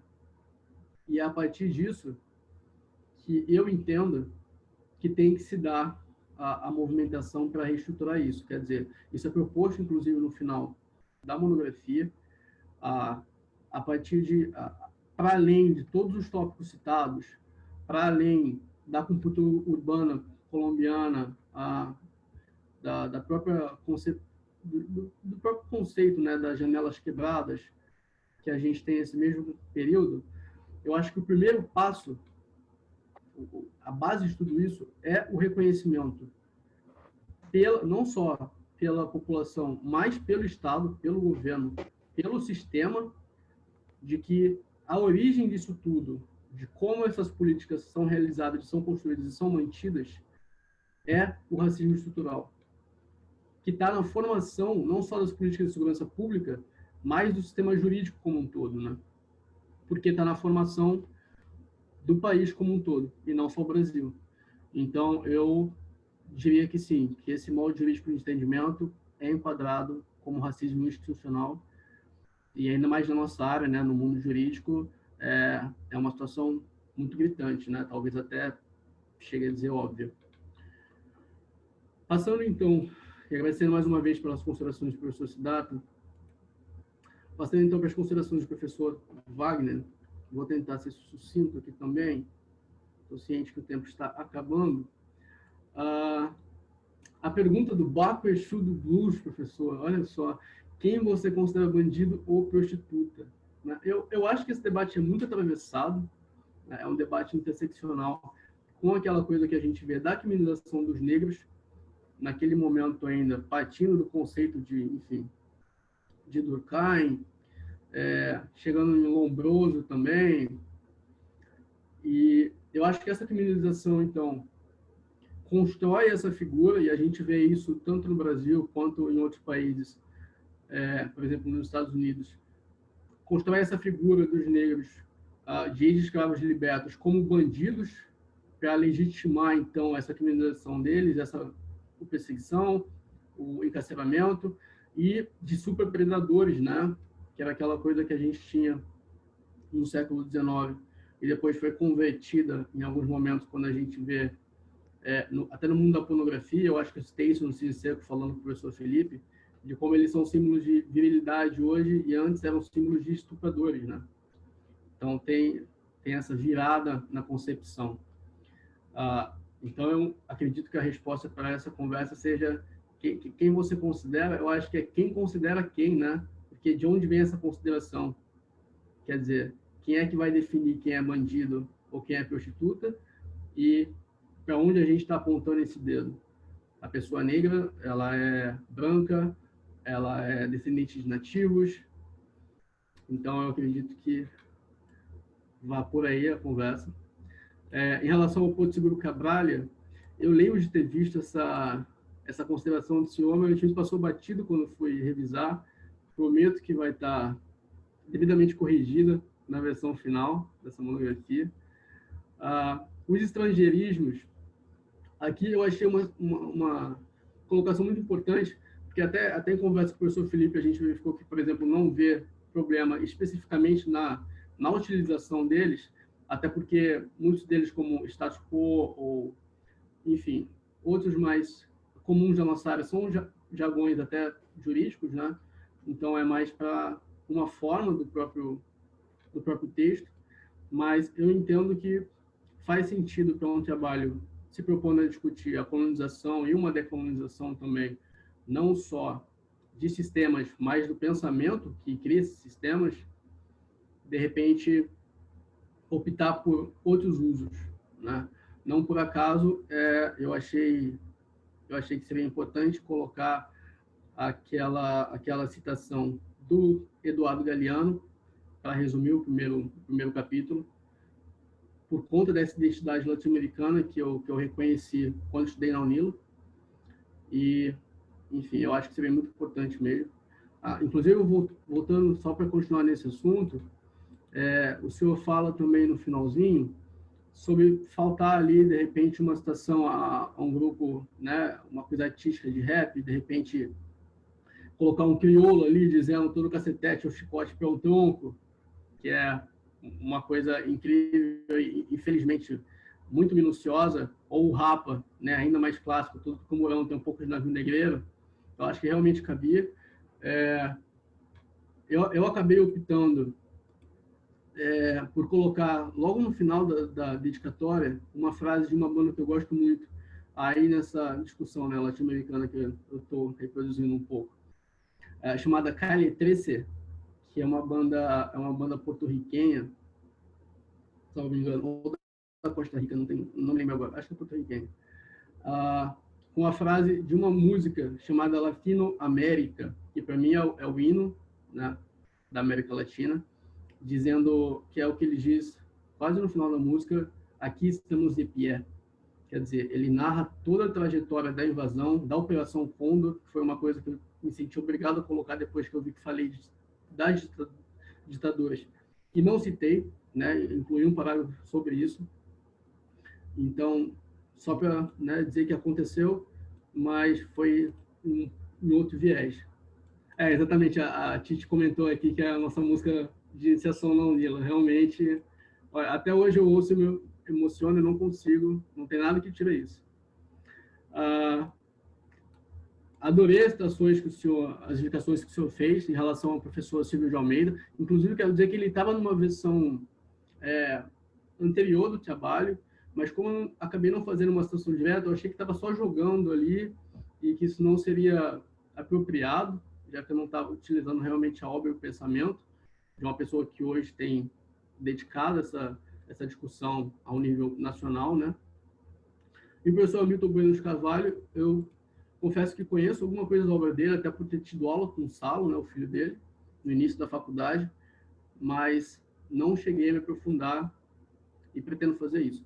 Agora, a ruptura no termo de escravidão, em relação a falar, né, da ruptura como poder de matriz colonial, na verdade, eu não sei se eu entendi direito, mas quando eu falo em ruptura, eu falo da ruptura do Brasil na época da independência com as políticas de matriz colonial, não especificamente da escravidão em si, né? Porque na América Hispânica, e a Titi está aqui, ela é paraguaia, ela pode dizer isso muito melhor do que eu, eles tiveram realmente uma expulsão, uma ruptura violenta, né, com o sistema da Espanha, com a expulsão e até a eliminação dos colonizadores. O Brasil não, né? O Brasil foi um golpe dado pelo filho do imperador na época. E todo o resto se manteve, no caso. Mas eu concordo com o senhor tem toda a razão em relação a não ter tido um modelo oficial, mas de repente formal, em relação à escravidão. E, de muitas formas, isso é uma pena, né? Quando o senhor fala das 3 causas, né, da necropolítica, da guerra às drogas e do encarceramento em massa, e coloca em xeque, então, as hipóteses utilizadas aqui,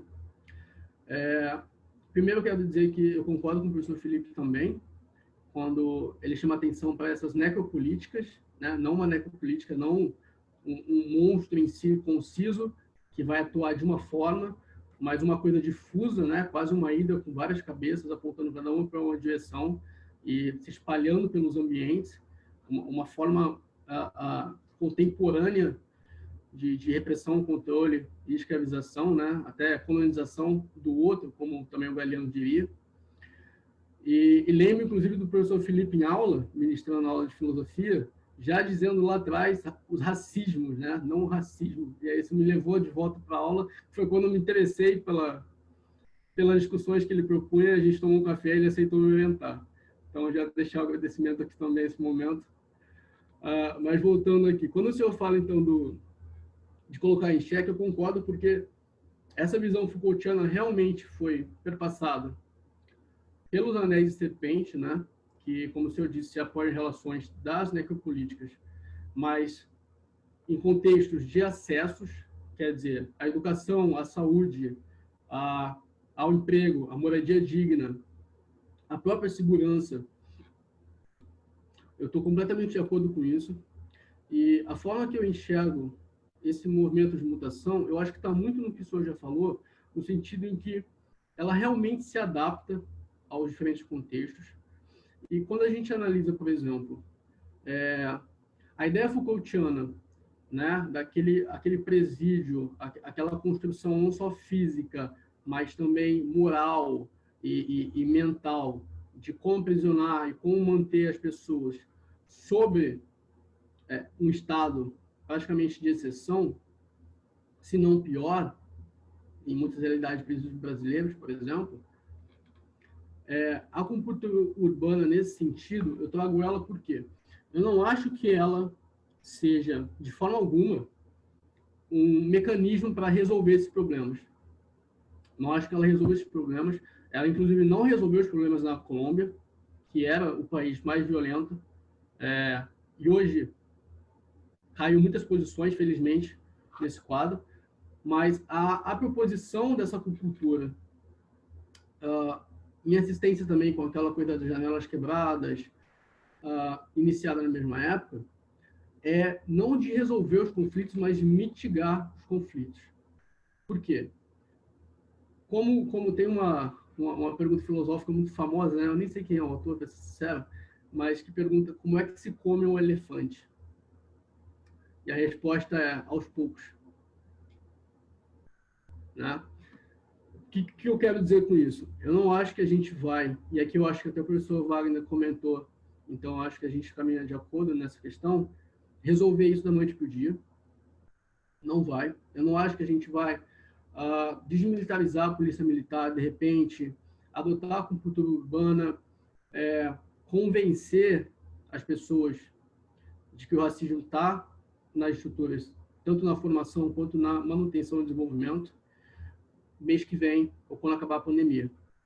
Mas eu acho que essas discussões, esses modelos de mitigação, essas hipóteses que são estudadas e começam a ser implementadas ao mesmo tempo em lugares diferentes, em contextos diferentes, e dão resultados muito promissores, já servem para, por exemplo, desafogar uma leitura do que a gente vê na guerra às drogas, uma leitura do que a gente vê que também é uma consequência, né, que essa foi a explosão no encarceramento em massa, nesse mesmo sentido. Ou seja, esses racismos, né, apesar de não serem resolvidos da noite para o dia e de terem, com certeza, essa difusão contemporânea muito mais assustadora, né, porque antes a gente conseguia ver onde estava o racismo, quer dizer, no período da escravidão, ele estava na escravidão, estava condensado lá. Todo mundo sabia o que combater. Quando ela é abolida, mas, ao mesmo tempo, não tem o sistema de reparação, não tem o sistema de reconhecimento, não tem adoção de medidas públicas e criação de políticas públicas para acolher essas pessoas, que agora são vistas como pessoas, de repente está tudo diluído na sociedade, e aí cria-se o mito da democracia racial, e quem é que vai falar sobre isso? A gente está numa democracia, todo mundo é descendente ali de uma miscigenação de povos, né, acontecida basicamente por meio de estupro. Então, todo mundo é igual, mas essa é a realidade que a gente encontra? Bom, acho que todo mundo aqui poderia dizer que não é a realidade que a gente encontra. Então, por isso que a minha conclusão nesse sentido é, tal como está no trabalho também, a base para tudo isso é reconhecer, então. Reconhecer que, mesmo após a escravidão, os sistemas que foram criados lá atrás foram reproduzidos foram mantidos e reproduzidos e nos casos desenvolvidos na sociedade, nas estruturas dos tópicos analisados. A partir daí, então, a adoção de medidas, tal como a acupuntura urbana, que vem associada não só à integração da periferia aos centros, o que proporciona o acesso à educação, que as necropolíticas falam, o acesso desculpa, a um remédio, a uma vacina para esse vírus que a gente está verificando agora, o SARS-CoV-2. Isso tudo são medidas não exatamente paliativas, porque pelos resultados que a gente verificou delas, pelo menos os países que elas foram adotadas, em especial a Colômbia, elas chegam a mitigar num nível absurdo isso, né, nesse tipo de realidade. Então, eu acho que elas são medidas que podem ser adotadas não só a curto, mas a médio e a longo prazo. E o objetivo realmente não é eliminar o racismo das estruturas, mas conseguir olhar e ver onde ele está, né? Reconhecer, ver onde ele está e, a partir daí, então, desenvolver mais estratégias para ir tirando ele de cada cantinho, de cada tópico que a gente analisou. E, no final, quem sabe um dia a gente olha para trás e pense, não só como a gente olha hoje, lembra quando tinha escravos, mas olhar para trás, olhar para hoje e perceber e falar, lembra quando a gente negava o racismo? Então, eu acho que eu já passei aqui o meu tempo, mas agradeço mais uma vez os apontamentos e era isso. Passo a palavra ao professor. Bom, fantástico, Vinícius. Eu queria saber se o professor Siddhartha e o professor Wagner estão satisfeitos. Tem mais alguma questão a formular? Trabalho impecável, apresentação igualmente impecável. Parabéns, Não. Vinícius. Então, perfeito. Então, já encerro as arguições. Antes de passar para a fase da deliberação, vou fazer algumas considerações também. Como orientador, não me sinto confortável, né, para arguir o candidato. Então, minhas observações elas vão ser só pessoais, né? Eu me lembro de uma frase que a minha antiga orientadora, a professora Karine Salgado, dizia e que me vem à mente hoje. Todas as eventuais falhas, né, todas as eventuais pecadilhos do trabalho do Vinícius são minha culpa como orientador. E todos os méritos, os inúmeros méritos que o trabalho tem, saibam que devem ser atribuídos única e exclusivamente ao Vinícius, que é uma figura brilhante, muito engajada. Desde que ele me procurou no ano passado, né, ele já veio com um projeto, a bem da verdade, muito bem estruturado, muito bem organizado na cabeça dele. Quer dizer, é um deleite quando a gente, como orientador, já recebe um orientando pronto, né, na verdade. Ele não é um pesquisador em formação, ele é um pesquisador pleno, vamos dizer assim, acabado. Ele já chegou com um trabalho muito bem articulado e, na verdade, eu acho que eu mais atrapalhei do que ajudei, né? Na verdade, ao longo desse ano de orientação, eu fui só limando uma coisa aqui, uma coisa ali, mas a verdade é que ele se orientou, porque é um projeto que, assim que a gente sentou para conversar, eu já vi que já era um projeto muito bem delineado e foi um presente que a FND me deu. Enfim, uma honra imensa poder orientar o Vinícius. Foi uma enorme felicidade. Acho que não sou orientador à altura do orientando, no sentido de que, enfim, foram muito poucas, na verdade, as contribuições que eu pude dar, porque já era um trabalho que ia se desenvolvendo quase que por conta própria, graças aos méritos dele. Enfim, é uma alegria imensa, imensa, imensa ter participado de alguma forma da jornada do Vinícius. Eu espero muito que ele siga na vida acadêmica, porque tem muito a agregar a esses debates também.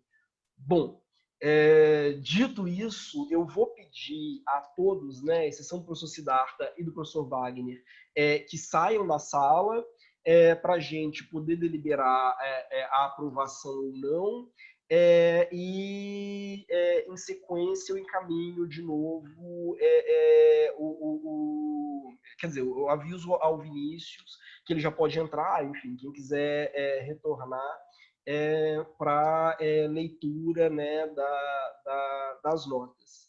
Bom, é isso. Então, enfim, podem ir se retirando, que a gente vai deliberar, enfim, não sei se rapidamente ou não, né? Vamos ver quanto tempo vamos demorar para deliberar a nota e, em sequência, a gente chama vocês de novo.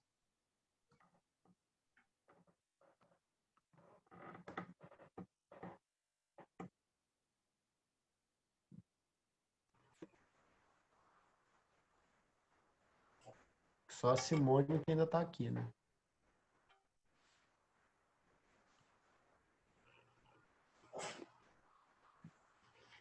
Como administrador, resolve ser rapidinho. Bom, eu tomei a liberdade de enviar para Acho que ainda a Jéssica ainda está aqui. Sim. Eu tomei a liberdade de enviar para o professor, mas ele já está cansado de saber, né? Os critérios de avaliação que constam na ficha aí, né? Ah, sim. Bom, antes de mais nada, eu vou suspender a gravação, então, para a gente deliberar. Acho que eu posso pausar e depois, na leitura, eu recomeço a gravação, né? Acho que fica mais interessante. Todo mundo rindo aqui, só ele, sério, né? Sim. Bom, voltamos à gravação, né? Acho que já todo mundo voltou, né? O Vinícius, os familiares. Então, bom, Vinícius, depois de muita deliberação, depois de muita discussão, a banca deliberou que, enfim, você está aprovado com 10. Sugeriram indicação para o Prêmio Santiago Dança. Eu nem sei se o prêmio ainda existe, né? Mas caso exista, de qualquer forma, eu vou escrever lá no formulário. Como eu disse, parabéns, os méritos são todos seus. Falta ainda mais alguma disciplina para você formar ou era a última? Então, olha que coisa maravilhosa, né? Você está praticamente colando grau agora, né? Então, uma honra imensa. Estamos aqui nessa cerimônia quase que de colação de grau, de pré-colação de grau. Exatamente. Então, parabéns, foi maravilhoso. Se tiver alguma coisa que você queira falar antes da gente encerrar, e depois a gente já fecha. Aliás, depois dá uma olhadinha nas formalidades que a gente precisa encaminhar. Não sei se tem uma ata que a gente precisa assinar e tal. Que aí hoje mesmo a gente já resolve, encaminha para a Daniela, que aí você já está livre da graduação na FND, né? Não vou dizer que você está livre, né? Mesmo que você decida fazer o mestrado ou o doutorado lá, ou vai que, quem sabe, decida lecionar na FND futuramente, né? Nos brindar com a sua presença. Mas pelo menos da graduação você está livre. Então, é isso. Caso queira dizer alguma coisa, depois a gente encerra. Só em relação à questão da formalidade, Felipe, se quiser eu posso te encaminhar a ata, porque eu fiz minha primeira banca hoje mais cedo, eu estava exatamente com todas essas dúvidas, que é essa aqui, ó. Tipo, eu tenho PDF, posso encaminhar para você ou pro Vinícius. Eu agradeço demais. E aí, como é que a gente faz? A professora até Carolina Cirilo que me sugeriu. Você preenche e assina tudo, você como funcionário público tem fé pública, mas você manda um e-mail do seu e-mail institucional e a gente só dá um de acordo, porque aí fica registrado por e-mail, que foi até o Marilson na reunião do departamento, as coisas, falou que a UFRJ recomendou que para ter o registro por e-mail dessas coisas, pelo e-mail institucional. Então, assim, como era algo que eu estava na dúvida também, a gente está aprendendo aqui como é que lida com esse novo momento de pandemia, acho que é interessante. Não, fantástico, fantástico. É maravilhoso. Eu vou fazer isso sim. Bom, Vinícius, quer falar alguma coisa? Encerrar a nossa reunião? Aliás, sua mãe está presente, né? Aliás, se sua mãe quiser falar alguma coisa também, te dar os parabéns, ela fica à vontade. Que é a orientadora principal, que é o Felipe, que me desculpe, né? Exatamente. Estava lá no início. Ela e meu pai, inclusive, estão presentes. A minha irmã também. Vários meus melhores amigos nessa caminhada toda de graduação que iniciou em 2011, né? A gente está em 2020 já, terceira faculdade. E, como o professor disse, finalmente acabou. Eu não sei, na verdade, eu estou um pouco perplexo, eu não esperava essa nota, nem a indicação ao prêmio. Eu acho que a banca foi muito generosa nesse sentido, mas com certeza estou muito feliz por isso.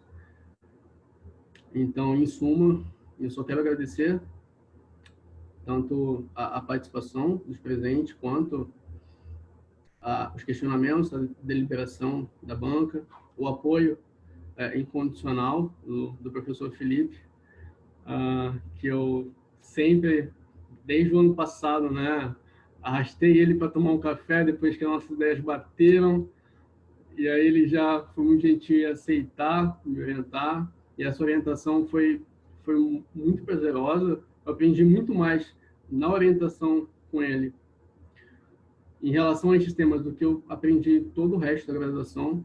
E eu até brinco com isso, falo com alguns amigos, que a graduação na FND teria sido muito diferente, e também na UNILA, e em psicologia antes, na UF Uberlândia, se eu tivesse encontrado acadêmicos como o professor Felipe para me acompanhar durante esse percurso, né? Então, é isso mesmo, é só agradecimento a todo mundo. E agora, eu nem sei o que eu vou fazer, na verdade. Depois de fazer as correções, eu vou dar mais uma olhada nessas linhas de pesquisa, principalmente da UF, e em alguns setores também, de repente, da USP, da UFMG, que eu acho que conversam muito com o que eu pesquisei nessa monografia. E vamos ver o que vai virar. Mas eu acho que dá para aprofundar muito, muito mesmo, esse tipo de pesquisa, e, de repente, pegar perspectivas e óticas que ainda não foram analisadas ou não foram exauridas num possível programa de mestrado. Então, obrigado a todos. Bom, na verdade, hoje é dia de você comemorar, come uma pizza, liga para sua mãe. E, enfim, semana que vem, você entra em contato com a gente. Tenho certeza que eu, o Wagner, o Siddhartha vamos ficar muito felizes também de te ajudar a pensar num projeto. Bom, é isso. Gostaria de agradecer imensamente a presença do professor Siddhartha, a presença do professor Wagner. Enriqueceu muitíssimo essa banca. Foi uma honra enorme tê-los conosco. Agradecer ao Vinícius uma vez mais por esse, enfim, a experiência extremamente prazerosa que foi poder orientá-lo. Bom, dito isso, então, eu já encerro essa banca, declaro o Vinícius, enfim, aprovado com louvor, né? Aprovado com 10. Agradeço a todos, parabenizo a sua família, enfim, como disse Siddhartha, né? Os seus verdadeiros orientadores, sua mãe, sua primeira, sua orientadora, né? Em última instância. Bom, é isso. Muitíssimo obrigado e até a próxima. Um abração e estou realmente à disposição. Você querendo material de sistema interamericano, você foi muito humilde, você falou que não conhece, mas você citou até a professora Silvia Loureiro, que eu só vim conhecer recentemente sobre o sistema interamericano. Então, você está com uma bibliografia boa ali também, mas sempre tem um detalhe, alguma coisa, estou à sua disposição, pode escrever que eu respondo com o maior carinho mesmo. Obrigado, professor. Até mais. Abração, tchau. Tchau.